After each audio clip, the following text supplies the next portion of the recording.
Salsa is one of those foods that tastes good out of the jar, but it can taste even better if you make it at home. Today I'm going to show you how to make an easy roasted salsa with a few ingredients and just a blender.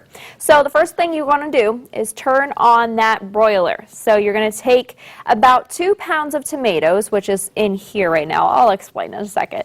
So there's about 2 pounds of tomatoes in there. You're going to take 1 yellow onion, cut it in half, 5 garlic cloves, 2 jalapenos, and then you're going to just throw it under the broiler for about 3 minutes, and halfway through you're going to want to flip it. So the key thing here is making sure you get them a little burnt. If I can throw the picture up, you can see my tomatoes.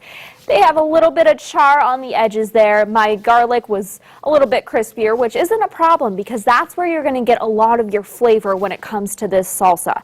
So before I go ahead and put that in the blender, I'm going to chop about a half cup of salsa, cilantro, excuse me, and you know, it's going to be a rough chop because it's just going in the blender, so you don't have to worry about it all too much.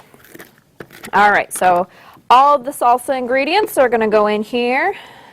I'm just trying not to make a mess right now because there's still a little bit of liquid in the bottom of this.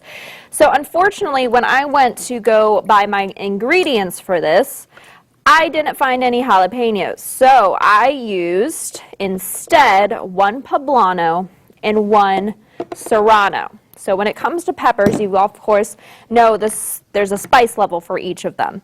And when it comes to poblanos, they're very slightly spicier than a bell pepper.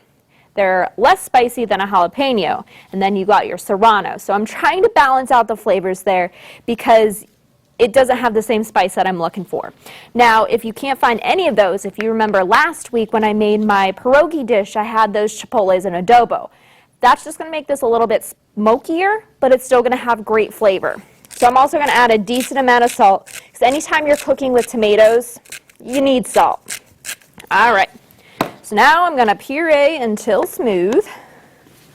If I can get that on there. Okay. You may need to move it around a little bit because as you can see, the cilantro is a little bit stuck on top there. Joe, have you ever made salsa? What do you think?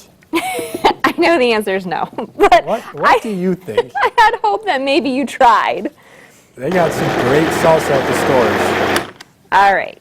Well, I'll give you a little tip. If you ever do decide to make your salsa, you're going to want to try it every now and again. This is also a good time to start learning flavors. Figure out what you like. If you like more salt, if you like more heat.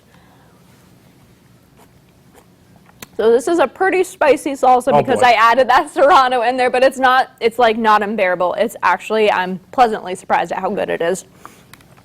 So stick around. You see I have all this salsa. I'm making a recipe with this salsa when we come back in a couple of segments. I'm not sure where I'm at in the show, but we'll be